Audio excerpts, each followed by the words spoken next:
Bismillahirrahmanirrahim. Hai, Assalamualaikum. Welcome back to Cengkeh Channel. Bersama Akak Cengkeh sekali lagi dalam slot meremang.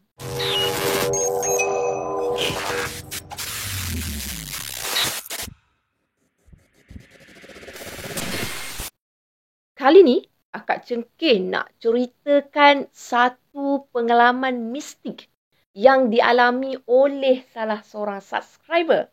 Subscriber tersebut dikenali sebagai Adi, bukan nama sebenar. Apa pengalaman mistik yang dilalui oleh Adi?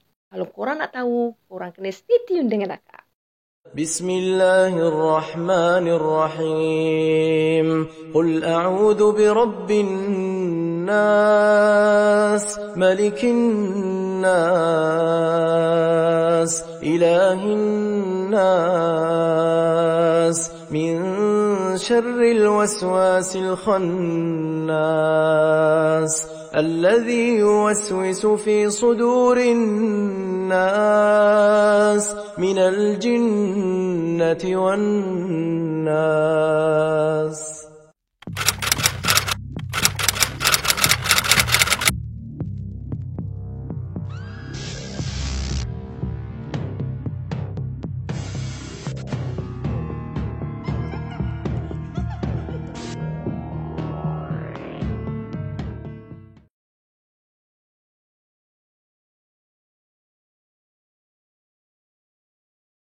Kejadian mistik yang dialami oleh Adi pada tahun 2019.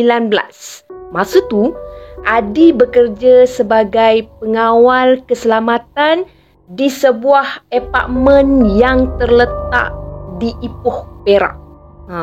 Masa tu lebih kurang hampir sebulan Adi bekerja di apartmen tersebut tau. Jadi, nak dijadikan cerita pada satu malam yang Adi dah biasa dengan shift malam sebenarnya. Maksudnya bukanlah itu first time dia masuk shift malam dekat apartmen tu. Tapi malam ni dia malam yang agak lain sikit. Kenapa Akak cakap agak lain? Sebab menurut Adi, pada malam tu kenderaan keluar masuk ke kawasan apartmen tu boleh katakan memang kurang sangat-sangat berbanding pada kebiasaannya. Apartmen tu selalu keluar masuk kenderaan yang banyak macam tu. Tak hentilah pendek kata kan, sibuk kan. Pada malam kejadian ni je, dia rasa macam pelik sebabnya kenderaan tu, orang kata lengang lah, bukan kenderaan je. Kawasan tu jadi sangat sunyi, sangat sepi. Tapi tak apalah, dia tak adalah nak fikir yang bukan-bukan kan. Kerja, tetap kerja, masuk kerja macam biasa. Jadi, masa dia masuk kerja, dia bekerja tu, dia ada 2 orang tau. Dia bersama dengan kawan dia yang dikenali sebagai Johnny, bukan nama sebenar. Jadi masa tu, diorang ni akan bergile-gile. Seorang akan berada di pos pengawal. Dekat pos pengawal tu dia ada CCTV. Maknanya yang berada di pos pengawal, dia akan memerhatikan CCTV.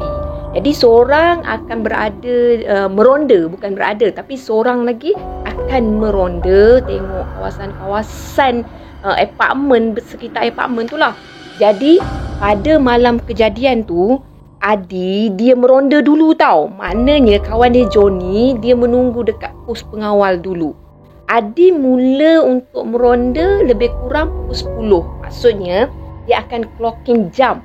Clocking jam ni maksud dia akan kunci jam pada pukul 10 untuk mula meronda. Jadi dia pun dengan member dia bercakap lah, Johnny, malam ni kau jaga dulu, aku ronda. Lepas aku ronda kan, kita rotate, kita tukar lah. Kau pula ronda, lepas tu aku pula ronda. Macam tu lah kan.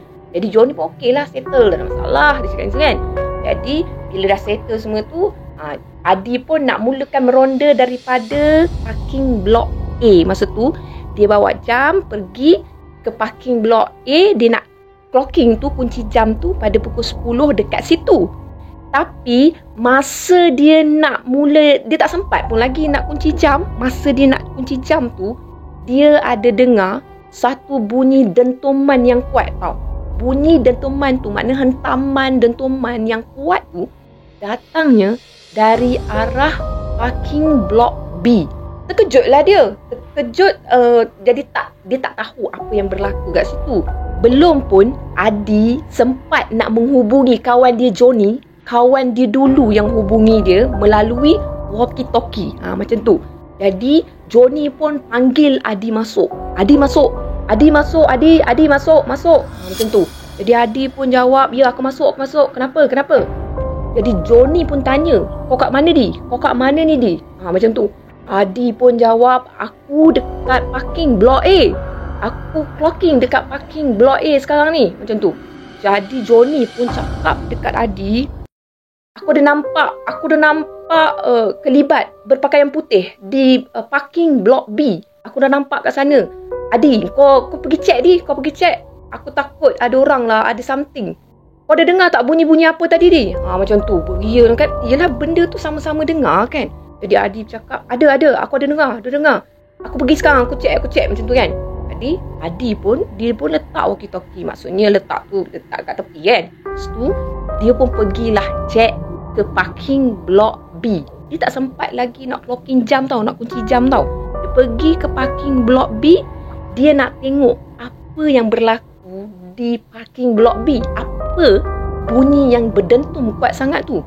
Dia keluarkan lampu suluh. Dia suluh sebab akak nak bagi tahu korang, di parking biasanya keadaan masa tu akak cakap dia start untuk kunci jam pukul 10 kan. Jadi situasi pula masa tu dia gambarkan sangat sunyi, sangat sepi. Jadi keadaan macam tu, masa dia pergi ke blok B tu, mana parking blok B tu, dia mula rasa meremang. Rasa macam, rasa tak sedap, rasa seram sejuk tau. Tapi dia teruskan kerana memang tugas dia. Kotlah ada orang-orang yang cuba tak pecah masuk ke apa semua kan. Nanti dia pula yang disalahkan. Sebab tugas pengawal keselamatan adalah menjaga keselamatan kawasan yang diamanahkan. Jadi dia keluarkan lampu suluh. Sebab untuk pengetahuan korang, keadaan lampu kat situ macam sama-sama macam tu. Biasalah kan, kawasan parking bukannya terang benderang. Jadi ada kawasan gelap, ada kawasan yang sama-sama. Dia keluarkan lampu suluh masa tu. Dia pergi suluh dekat kawasan parking blok B untuk lihat apa yang berlaku. Masa mula-mula dia suluh, dia tak nampak apa-apa. Macam biasa, tak ada apa, kawasan sepi, lengang macam tu kan. Kenderaan memang tak banyak kat situ masa tu. Jadi Adi ni dia pun bagi tahu pada member dia, okey, line clear. Keadaan okey, tak ada masalah, line clear. Johnny yang masuk macam tu kan. Lepas tu Johnny kata okey macam tu kan. Lepas tu dia kata, okey Johnny, aku clocking jam dekat sini. Aku mula ronda dekat sini macam tu. Jadi Johnny pun kata okey, beres macam tu kan. Lepas tu dia pun start lah nak kunci jam untuk ronda dekat parking blok B. Kali ni dia memang kunci jam. Bila dia kunci jam, dia nak start ronda, dia periksa semula dekat tempat yang dia dah periksa tadi. Dia pergi periksa semula. Korang bayangkan dia suluh tau.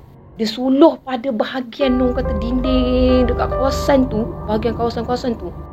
Alangkah terkejutnya bila dia nampak satu susuk tubuh perempuan tergantung dekat blok B, parking blok B yang dia pergi tengok, yang disuluh tu tau. Apa yang lebih mengejutkan dia, bila masa tu dia nampak susuk tubuh yang tergantung tu tergantung dengan kain kafan tau. Maknanya susuk tubuh tu dia gantungkan leher dia tu dengan kain kafan. Bila dia tengok tu, dia punya berderau dia punya darah dia tau. Tiba-tiba dia rasa macam terkejut. Lepas tu dia nak minta tau Johnny ni untuk periksa dekat kawasan tu semula. Dia pun halo Johnny balik semula. Johnny masuk. Jadi Johnny pun masuk. Aku masuk. Kenapa? Ada apa? Macam tu. Aku ada nampak sesuatu dekat tempat yang kau bagi tahu tadi. Kau cuba check kat CCTV balik semula. Apa yang ada kan? Jadi Johnny pun alright. Aku check. Macam tu. Jadi Johnny pun tengok pada CCTV. Okey, line clear, tak ada apa. Tak ada apa pun. Alamak, kata dengan Adi ni, tak apalah, cuba check sekali lagi. Macam tu kan. Nak double check tau. Bila double check tengok, okey, tak ada apa, line clear macam tu kan. Okey, tak apa. dia pun letaklah walkie-talkie tu, maknanya tak ada dah berinteraksi walkie-talkie tu, dipandang sekali lagi ke arah susuk tubuh tu untuk pastikan lagi sekali tau. Tapi kali ni Adi lagi terkejut sebab susuk tubuh tu tiba-tiba sahaja menghilang. Hilang ke mana? Dia pun tak tahu. Masa tu dalam fikiran dia berfikir, memang dia nampak dengan jelas tau susuk tubuh yang tergantung dengan kain kafan tu. Jadi masa tu dia tengok dekat lantai ada korang. Ada kain kafan yang berada di atas lantai tu tau. Dia pun dah terkejut masa tu. Dia bawa diri dia pergi ke pos pengawal. Sebelum dia nak teruskan untuk clocking jam yang seterusnya, dia berfikir-fikir, dia rest dulu dekat pos pengawal tu tau. Lepas tu, dia pun bagi tahulah pada kawan dia ni apa yang berlaku. Kawan dia ni pun, Johnny ni pun kata kita boleh check melalui CCTV. Kan? Itulah gunanya CCTV. Kita boleh check balik apa yang Johnny nampak kelibat putih dan apa yang Adi dah nampak. Jadi lepas tu, diorang memang check semula pada CCTV. Memang clear, tak ada apa. Kelibat putih yang Johnny nampak pun memang tak kelihatan. Selepas pada Adi nampak kain kafan tu kan, Adi minta kawan dia untuk tengokkan balik semula kawasan tu. Kain kafan tu memang dah tak ada. Korang bayangkanlah apa sebenarnya yang berlaku pada waktu tu. Tapi menurut Adi, kejadian ni memang betul-betul buat dia tak boleh lupa. Sebab ini adalah pengalaman seram dia. Kita dengar, kita tak alami. Tapi kalau korang yang alami, apa korang rasa? Untuk pengetahuan korang, lepas kejadian tu, Adi dimaklumkan kawasan tu memang kawasan yang agak seram. Untuk pengetahuan korang, dekat situ, tempat yang Adi alami kisah mistik dia tu, pernah orang-orang dekat situ juga nampak lembaga Kak Punti lah, senang cakap, berada dekat situ tau. Jadi mereka ni kadang-kadang orang kata nampak Kak Punti tu berkeliaran memang dekat kawasan tu. Bila Adi diceritakan perkara tersebut, baru Adi faham apa yang dia nampak. Mungkin ada berkaitan dengan Kak Punti.